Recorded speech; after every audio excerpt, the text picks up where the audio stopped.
morning class. So today we are going to discuss about some guiding values of the Indian Constitution. Now we have discussed about Constitution. What is Constitution? ये supreme law है हमारी country का, है ना. इसमें सब कुछ written है, रूल्स एंड रेगुलेशन रिटन है ना. कॉन्स्टिट्यूशन में क्या रिटन है? कॉन्स्टिट्यूशन में रूल्स एंड रेगुलेशंस, है ना. रूल्स एंड रेगुलेशंस रिटन है. कोई भी कंट्री किस रूल के हिसाब से चलेगी, कौन कौन से रेगुलेशंस होंगे, गवर्नमेंट को कैसे उसको लिमिट किया गया है उसकी पावर को, है ना. किसके पास, who will have the power, है ना. हाउ मच पावर, है ना. कौन से, ऑन विच सब्जेक्ट, है ना. फॉर्म ऑफ गवर्नमेंट,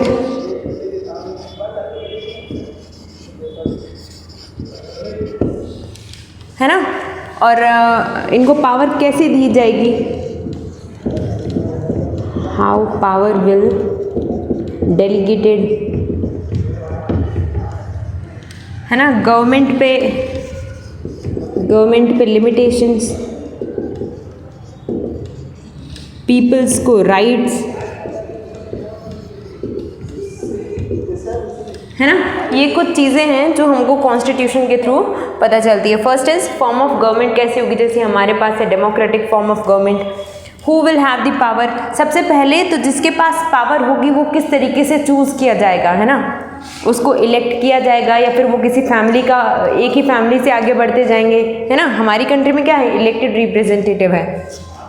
फिर उसके पास कौन होगा जिसके पास ये पावर होगी, है ना. हाउ मच पावर, मतलब उसके पास कितनी पावर होगी, है ना. कौन से सब्जेक्ट पर, कौन कौन सी चीज़ों पर वो अपनी पावर यूज़ कर सकता है, कौन कौन सी चीज़ों पर नहीं कर सकता है ना. जैसे रिलीजन को लेकर पावर को लिमिट कर दिया गया है. गवर्नमेंट रिलीजन पर ज़्यादा अपना डिसीजंस नहीं दे सकती, है ना. गवर्नमेंट के कुछ लिमिटेशंस हैं और लोगों को कुछ राइट दे दिए गए हैं ना, जैसे फंडामेंटल राइट्स हैं, है ना. और DPSPs हैं, ये directive principle to the state policy, है ना. फंडामेंटल राइट्स में तो कौन कौन से राइट हैं, political right, mainly political rights. फिर ये जो DPSPs हैं इसमें सोशल और इकोनॉमिक, है ना, ये कुछ राइट दिए गए हैं. फंडामेंटल राइट्स कैसे हैं, जस्टिशिएबल है, कि अगर आपके फंडामेंटल राइट्स को नहीं माना जा रहा है, जैसे 6 फंडामेंटल राइट है ना, अगर इन 6 फंडामेंटल राइट में से किसी भी एक या फिर कोई भी आपका राइट अगर वायलेट होता है तो आप डायरेक्ट कहाँ जा सकते हो, सुप्रीम कोर्ट में जा सकते हो, है ना. सुप्रीम कोर्ट कह देगा कि आपने अगर वायलेशन किया तो आपको पनिशमेंट मिल सकती है. लेकिन DPSPs में है, जैसे कि आपको DPSP में लिखा है आपको क्लीन एयर का राइट है ना, आपको एम्प्लॉयमेंट का राइट है. लेकिन अगर आपको एम्प्लॉयमेंट नहीं मिल रहा है, आपको क्लीन एयर नहीं मिल रही है, तो आप डायरेक्ट सुप्रीम कोर्ट में नहीं जा सकते, है ना. तो ये कैसे हैं, नॉन जस्टिशिएबल.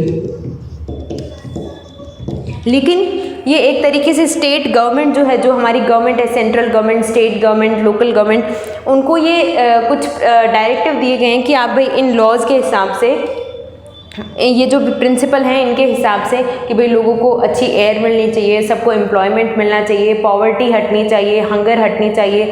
तो इन सभी चीज़ों को ध्यान में रखते हुए आप कोई भी पॉलिसी बनाएंगे, है ना. फंडामेंटल को तो आपको ध्यान में रखना ही पड़ेगा, नहीं रखेंगे तो वो जो लॉ बनाएंगे उसको नल एंड वॉइड कर दिया जाएगा.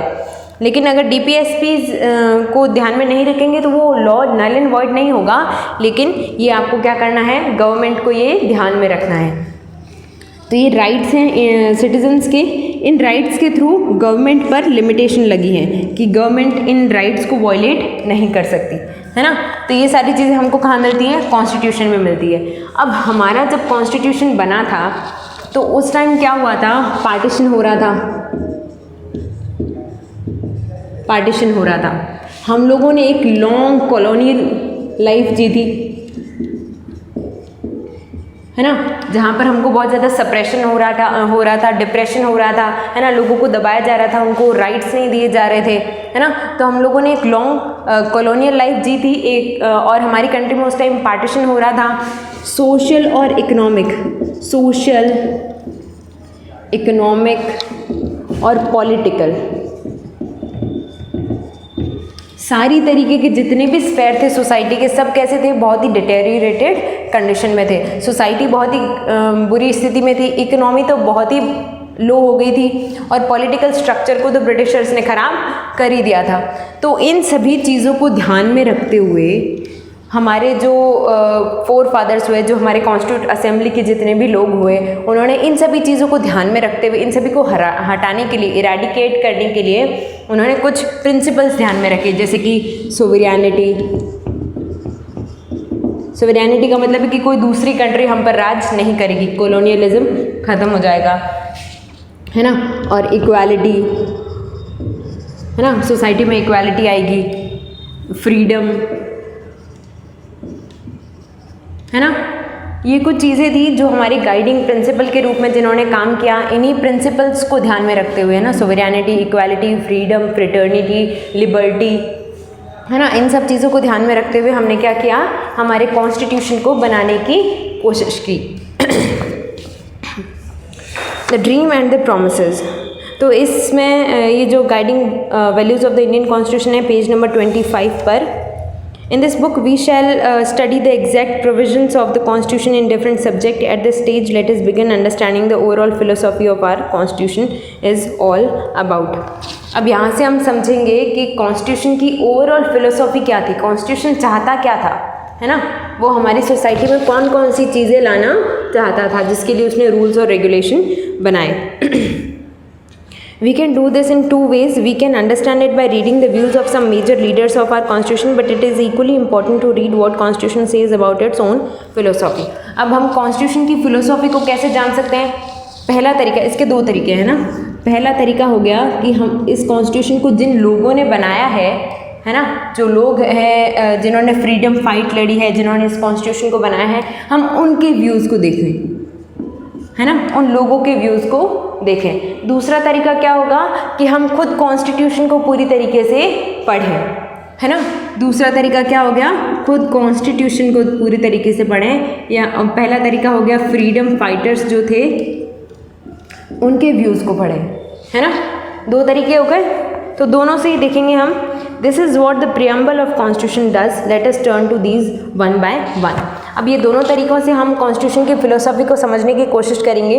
पहला तरीका होगा by viewing the views of और the thoughts of the people who fought for our freedom, है ना, जो हमारे लिए, जिन्होंने हमारी फ्रीडम के लिए लड़ाई की थी, उन फोर फादर्स के व्यूज़ को पढ़कर हम समझने की कोशिश करेंगे कि उन्होंने कॉन्स्टिट्यूशन में कौन कौन सी चीज़ें लाने के बारे में सोचा। दूसरा तरीका होगा कि हम कॉन्स्टिट्यूशन के प्रियम्बल को पढ़ेंगे, है ना। प्रियम्बल, प्रियम्बल का मतलब होता है एक शॉर्ट इंट्रोडक्शन होता है कोई भी चीज़ का। कॉन्स्टिट्यूशन बहुत बड़ा है ना, एक इतनी मोटी सी बुक है कॉन्स्टिट्यूशन, और प्रियम्बल सिर्फ एक पेज का है। तो प्रियम्बल क्या करता है, complete summary of the constitution. Preamble क्या है, complete summary of the constitution. अगर हम प्रियम्बल को पढ़ लेते हैं तो अपने को ये पता चल जाता है कि कॉन्स्टिट्यूशन में क्या है ना, इसका मेन रीज़न क्या है। बाकी रूल्स तो अलग अलग बनाए हुए हैं, लेकिन कॉन्स्टिट्यूशन चाहता क्या है वो अपने को प्रियम्बल पढ़ने से पता चल जाएगा। The dream and the promises, तो अपने, और ये जो तुम्हारी बुक में है पेज नंबर 23 से शुरू हो रहे हैं।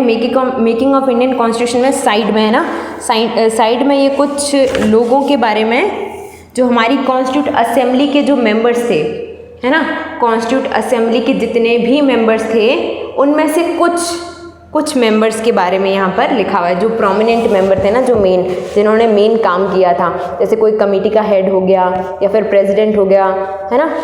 प्रेसिडेंट मतलब कि कॉन्स्टिट्यूट असेंबली का प्रेसिडेंट, है ना, कंट्री का प्रेसिडेंट नहीं। बहुत सारी कमिटीज़ बनी थी, है ना, न्यूमेरस कमिटीज़ थी, तो उन कमिटीज़ के हेड कौन कौन थे, है ना, उन्होंने क्या क्या काम किया था। तो ये कुछ प्रोमिनेंट मेंबर्स हैं जिनके बारे में यहाँ पर लिखा हुआ है, तो ये सब आपको पढ़ने हैं। फिर इन सब में एक नाम नहीं है, किसका नाम नहीं है, महात्मा गांधी का। तो महात्मा गांधी उस टाइम बहुत ही फेमस थे, है ना, अभी भी बहुत फेमस हैं, उनके थॉट्स अभी भी बहुत चलते हैं, लेकिन वो कॉन्स्टिट्यूट असेंबली के मेंबर नहीं थे, है ना, वो कॉन्स्टिट्यूशन असेंबली के मेंबर नहीं थे, है ना। फिर भी वो चाहते थे, लेकिन कुछ जो मेंबर थे ना, रियल मेंबर्स जो थे, वो मेंबर गांधी जी को फॉलो करते थे, है ना। गांधी जी खुद तो मेंबर नहीं थे, लेकिन गांधी जी के थॉट्स को फॉलो करने वाले बहुत सारे लोग थे जो कॉन्स्टिट्यूट असेंबली के मेंबर्स थे। अब उन्होंने अपनी एक बुक लिखी थी, द यंग इंडिया,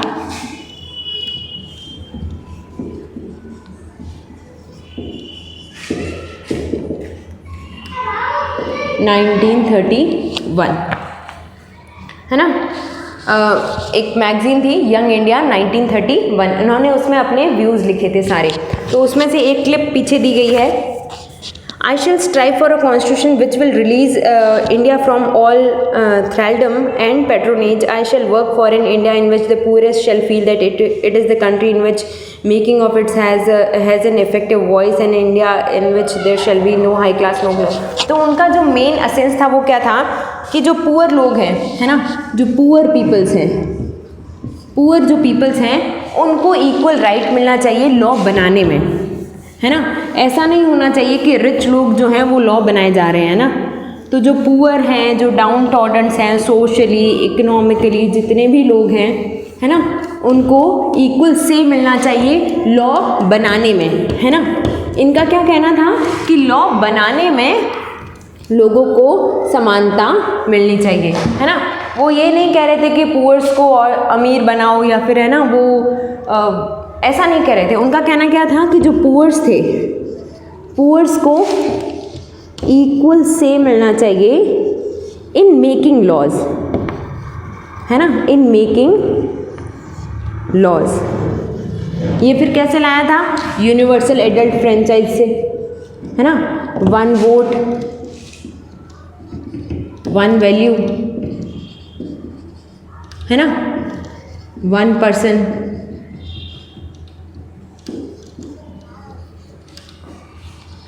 तो पुअर्स जो थे उनको इक्वल राइट किस में मिलना चाहिए? लॉ बनाने में। तो ये एक तरीके का पॉलिटिकल राइट हो गया, है ना।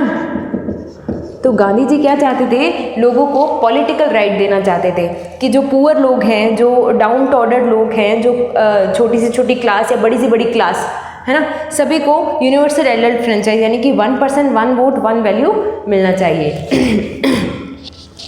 और चाहे वो विमेन हो, मेन हो, है ना, कोई भी सोसाइटी का कोई भी सेक्शन हो, और वो कैसे रहें? परफेक्ट हार्मनी के साथ, है ना, परफेक्ट हार्मनी यानी कि शांतिपूर्वक तरीके के साथ सारी क्लासेस, सारे ग्रुप्स, है ना, अमीर गरीब सब मिलकर एक साथ रहें। और उनको क्या मिलना चाहिए? Political right. गांधी जी ने क्या बात की? पॉलिटिकल राइट के बारे में। पॉलिटिकल राइट का मतलब कि इक्वल से इन चूजिंग देयर रिप्रेजेंटेटिव और इक्वल से इन मेकिंग द लॉज। फिर है डॉक्टर B.R. अम्बेडकर। अब क्या हुआ था? Doctor B.R. Ambedkar Gandhi ji constitute assembly के मेंबर नहीं थे, लेकिन डॉक्टर B.R. अम्बेडकर एक बहुत ही ज़्यादा प्रोमिनेंट मेंबर थे, है ना। Doctor B.R. Ambedkar drafting committee के हेड थे,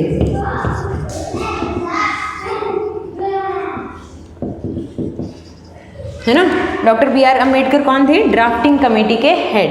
ड्राफ्टिंग कमेटी का काम क्या होता था कि कोई भी अगर लॉ या कोई भी रूल बनना है, अगर कॉन्स्टिट्यूशन में लिखा जाना है, तो उसको ड्राफ्ट करने का काम करते थे, मतलब उसको लिखने का काम करते थे, है ना। एक ओवरव्यू लिख देते थे उसका, फिर उस ओवरव्यू को सभी लोगों को दिखाया जाता था, उसका क्लॉज डिस्कस किया जाता था, है ना। तो the dream of an India that has eliminated inequality was shared by Dr. Ambedkar, who played a key role in the making of Constitution, but he had different understanding about how inequality should be removed. He often bitterly criticized Mahatma Gandhi and his vision. In his concluding speech of Constituent Assembly, he stated his anxiety very clearly. अब क्या हुआ था? Doctor B.R. Ambedkar जो थे वो गांधी जी को पसंद नहीं करते थे, है ना। गांधी जी को पसंद नहीं करते थे। दोनों क्या चाहते थे? दोनों चाहते थे कि इनइक्वालिटी हटनी चाहिए, है ना। दोनों क्या चाहते थे? इनइक्वालिटी हटनी चाहिए। लेकिन इनइक्वालिटी किस तरीके से हटनी चाहिए, इस पर दोनों के व्यूज सेम नहीं थे। गांधी जी चाहते थे कि सबको पॉलिटिकल राइट मिले, है ना। गांधी जी क्या चाहते थे, सबको पॉलिटिकल राइट मिले, है ना। इस तरीके से वो चाहते थे कि जो है इनइक्वालिटी हट जाए। लेकिन बी आर अम्बेडकर साहब क्या चाहते थे, सोशल एंड इकोनॉमिक इक्वालिटी, है ना। बी आर अम्बेडकर के थॉट्स क्या थे, सोशल और इकोनॉमिक इक्वालिटी के बारे में थे। वो चाहते थे कि सोसाइटी में उनका जो स्टैंडर्ड है ना, लोगों का स्टैंडर्ड इक्वल होना चाहिए। लोगों के मन में ऐसा इन्फीरियोरिटी या सुपीरियोरिटी की भावना नहीं होनी चाहिए। उनको इकोनॉमिक इक्वालिटी भी मिलनी चाहिए, यानी कि सबको जो डाउन टोडन लोग हैं उनको एम्प्लॉयमेंट देकर इक्वल बनाया जाना चाहिए। जो अमीर लोग हैं उनके, है ना, वो एम्प्लॉयमेंट के थ्रू हो या फिर किसी भी कोई भी सब्सिडी मिले लोगों को, ताकि वो अपनी सोसाइटी का जो भी डाउन टोडन मतलब SC या ST है ना, ये खुद ही SC ST से बिलोंग करते थे। तो जब इन्होंने वो सब झेला था ना, उस टाइम जो भी डिस्क्रिमिनेशन होता था सोसाइटी में, है ना, तो अंबेडकर साहब ने वो सारा अपने ऊपर झेला था। तो इस वजह से वो चाहते थे कि सोशल और इकोनॉमिक इक्वालिटी आनी चाहिए, है ना। वो क्या चाहते थे, सोशल और इकोनॉमिक इक्वालिटी आनी चाहिए। सोशल और इकोनॉमिक इक्वालिटी के बिना पॉलिटिकल राइट्स कोई भी मतलब नहीं रखता है ना। ऐसा किसका मानना था, अंबेडकर साहब का। तो इसी तरीके के उनके फीलिंग्स थे। और फिर उसके बाद में है Jawaharlal Nehru. Let's finally turn on Jawaharlal Nehru giving his famous speech to the constitution assembly at the stroke of midnight of 15 August 1947। अब जब देश आज़ाद हुआ तब नेहरू जी ने एक 15 अगस्त को, है ना, 1947 को अपना एक स्पीच दिया था। उन्होंने इसमें कहा था कि हम एक ऐसे इंडिया की तरफ बढ़ने जा रहे हैं जब हमने हमारे पीछे जो कुछ भी बुरा हुआ है हमारे साथ, उसको भुला तो नहीं पाएंगे, लेकिन एक नई रिस्पॉन्सिबिलिटी के साथ आगे बढ़ रहे हैं, है ना। तो वो रिस्पॉन्सिबिलिटी किस पर है, पीपल्स पर, है ना। Peoples are responsible.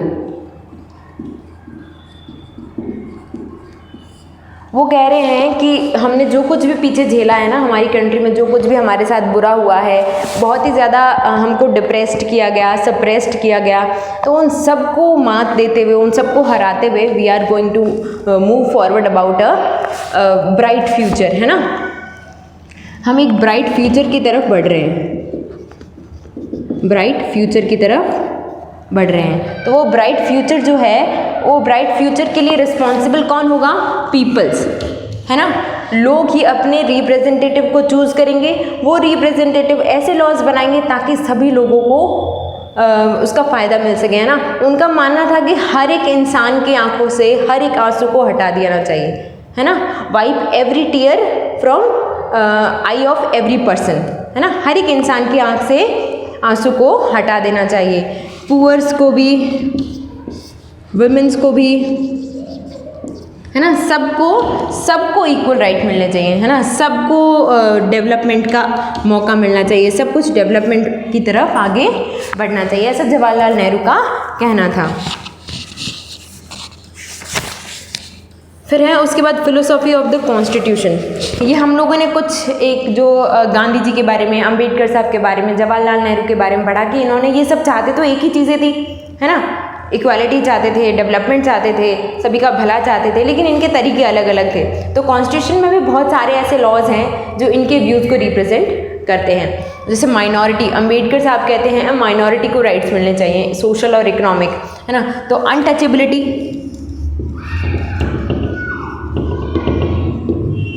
है ना, इन्होंने अनटचेबिलिटी के खिलाफ बहुत ज़्यादा जंग लड़ी थी, है ना। अनटचेबिलिटी को हटाने की पूरी कोशिश की थी इन्होंने। तो ये एक तरीके से सोशल इक्वालिटी लाना चाहते थे। ये चाहते थे कि सबको पॉलिटिकल राइट मिले, ये चाहते थे कि सबको एक जैसा वोट करने का अधिकार मिले, तो इन्होंने इसके लिए लड़ाई की थी। तो कॉन्स्टिट्यूशन में पॉलिटिकल राइट के लिए भी प्रोविज़न है, कॉन्स्टिट्यूशन में सोशल राइट्स के लिए भी प्रोविजंस हैं, है ना। और लोगों के लिए, ताकि लोगों में रिस्पॉन्सिबिलिटी जागे, उसमें ड्यूटीज़ भी दी गई हैं, है ना, कि आपकी कुछ फंडामेंटल ड्यूटीज़ हैं। तो इस तरीके से सभी जितने भी प्रोमिनेंट मेंबर थे, उनकी जो जो व्यूज़ थे, उन व्यूज़ को किस तरीके से कॉन्स्टिट्यूशन में इनकॉर्पोरेट किया गया है, ये हमने अभी देखा। अब एक प्रियम्बल है ना। इन लोगों के थॉट से ही कॉन्स्टिट्यूशन बना है। नेक्स्ट जो तरीका है वो है प्रियम्बल को पढ़ने का, है ना। प्रियम्बल मतलब कि इंट्रोडक्शन, किसी का भी इंट्रोडक्टरी समरी है ये कॉन्स्टिट्यूशन की, है ना, जो कॉन्स्टिट्यूशन की शुरुआत में लिख दी गई है। यहाँ इस प्रियम्बल बनाने की शुरुआत कब हुई थी? अमेरिका से हुई थी। अमेरिका ने यूएसए, है ना, यूएसए ने, यूनाइटेड स्टेट ऑफ अमेरिका ने पहली बार अपने कॉन्स्टिट्यूशन के आगे एक प्रियम्बल लिखा था, है ना। फिर उसके बाद में बहुत सारी कंट्रीज़ हुई जिन्होंने जब जब कॉन्स्टिट्यूशन बनाया तब उसके आगे अपना प्रियम्बल लिख दिया। तो इंडिया का भी एक प्रियम्बल है। तो उस प्रियम्बल में हमारे कॉन्स्टिट्यूशन में जो कुछ भी हमको चाहिए ना वो सारा कुछ उसके अंदर लिखा हुआ है। तो the values that inspired and guide the freedom struggle were in turn nurtured by it form the foundation of the Indian democracy. These values are embedded in the preamble of the Indian constitution. अब इस Indian constitution में वो सारी values लिख दी हैं जिसकी वजह से जो हमको गाइड करती थी, है ना। इन्हीं वैल्यूज़ ने जो प्रियम्बल के अंदर लिखी गई हैं, इन्हीं वैल्यूज़ ने फ्रीडम फाइटर्स को इनकरेज किया था, है ना। ये लोग जो फ्रीडम फाइटर्स थे, फ्रीडम फाइटर्स जो थे वो यही चीज़ें चाहते थे जो प्रियम्बल में लिखी हैं, है ना। प्रियम्बल में जो चीज़ें लिखी हैं फ्रीडम फाइटर्स वही चीज़ें चाहते थे। They guide all the article of Indian constitution. और इंडियन कॉन्स्टिट्यूशन के अंदर जो कुछ भी लिखा है उन सभी को गाइड करने वाला ये प्रियम्बल ही है। इस प्रियम्बल के जो कुछ भी वर्ड्स हैं, है ना, every word is important of this preamble. तो इस प्रियम्बल के जितने भी वर्ड्स हैं उन सभी वर्ड्स का ही आगे जाकर इनकॉर्पोरेशन हो रहा है। तो कॉन्स्टिट्यूशन में कुछ भी ऐसा नहीं हो सकता, कुछ भी ऐसा नहीं लिखा जा सकता जो इस प्रियम्बल को वॉयलेट करे, है ना, प्रियम्बल के वर्ड्स को वॉयलेट करे। तो हमारे ये एक अमेरिकन मॉडल से इंस्पायर्ड है ना। अमेरिका ने अपने कॉन्स्टिट्यूशन के आगे लिख रखा है, वैसे हमारे इंडिया ने भी लिख रखा है। अब ये हमारे इंडिया का कॉन्स्टिट्यूशन है ना, यहाँ से लेकर यहाँ तक ये इंडिया का कॉन्स्टिट्यूशन है। अब इसमें हर एक वर्ड की बहुत ही इम्पॉर्टेंट मीनिंग है। We the people of India having solemnly resolved to constitute India into a sovereign, socialist, secular, democratic republic and to secure all its citizens justice, that is social, economic and political, liberty of thought, expression, belief, faith and worship, equality of status and opportunity, and to promote among them all fraternity, assuring the dignity of individual and unity and integrity of the nation. तो ये preamble है, इसके words की meaning हम कल देखेंगे। Thank you.